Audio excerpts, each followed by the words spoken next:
Greetings. My name is Wahid Lutfi. I'm going to just use the Google Notebook in order to just demonstrate how Google provides us this really nice interface of that notebook at the URL https://collab.research.google.com. Basically, when you visit the secure page, which is collab.research.com, you will be provided with a notebook interface, and then you select a notebook, a new one or just existing one, and then you write your code in Python and you will test it. So in this case, I'm going to check whether the GPU is enabled or not. First, let's discuss what the GPU is. Like CPU, central processing unit, GPU is the graphical processing unit, which basically is an electronic circuit that your computer uses to speed up all the creation and rendering of computer graphics and images. And then we also talk about the TensorFlow modules, which is a Python library that Google created and released to the public. This library, TensorFlow, is basically for fast numerical computation, similar to like NumPy that you use.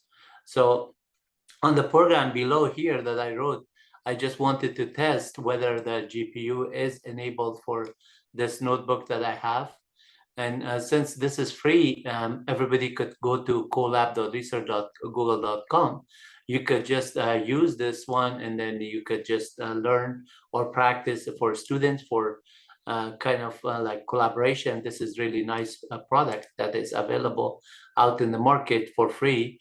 And if you want to just get a little bit more than free, like $9.99, I believe it's for maybe 100 nodes, and then $49 for 500 nodes, then you can just enable those options. But even with the free options, you can do a lot with it. So here's an example of this Python program, a small script of 8 lines that I wrote. Basically, I'm importing the TensorFlow. TensorFlow by default is not part of the standard library. You have to use pep or pep3 install to install it.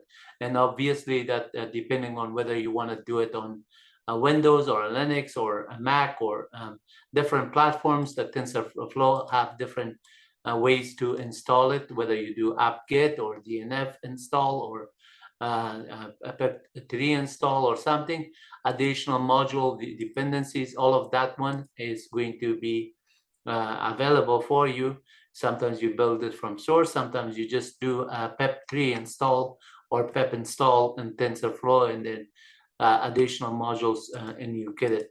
But depending on your platform, as I said, sometimes you may just have different ways of configuring it and installing different part of it, because it's really huge. And this one, it already is installed. So when you do import TensorFlow as a TF, this alias TF gets created that is pointing to the same list of classes or module, in this case, that is available for the TensorFlow. So whatever the TensorFlow is pointing, we're creating an alias TF here. Then I'm going to do a F test. This test is a part of a class of TF, TensorFlow. Then it has its own methods and available. One of the methods that I'm using here is built with GPU support. And as you can see here, that I'm using the function Boolean operator. So this one will just return if this is true, is enabled, then this F statement is going to say F true. If becomes true, then you say yes, support for GPU is enabled. And if it also prints the value of true, which I already ran it here, and it says yes, support for GPU is enabled. And then and else is that one. So now if I just if it's not supported, it comes to the else part.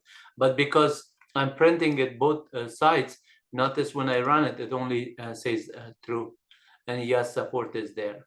So if I just change this wording to something like yes, just to say that this word is yes, and there, notice that it's still that function returns true, and then it say yes and then true.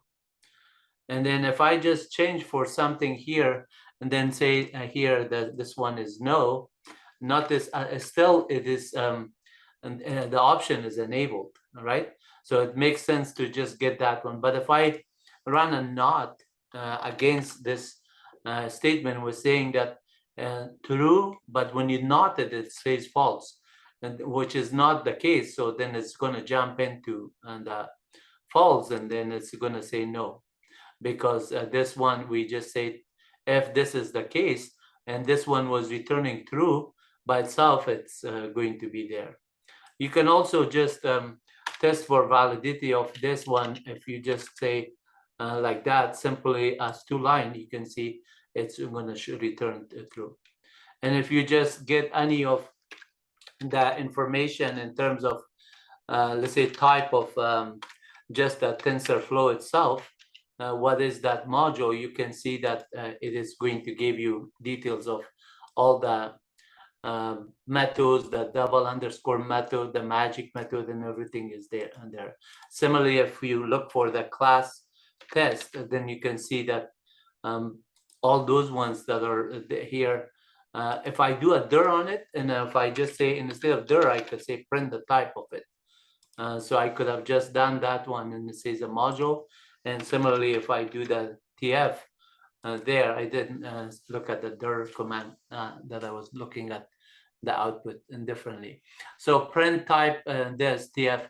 And now if I just say tf dot, notice that as soon as I put a dot, the IntelliSense, it's already helping me to just say, did you mean something like this? So I can do another dot, and then all of a sudden I get the information.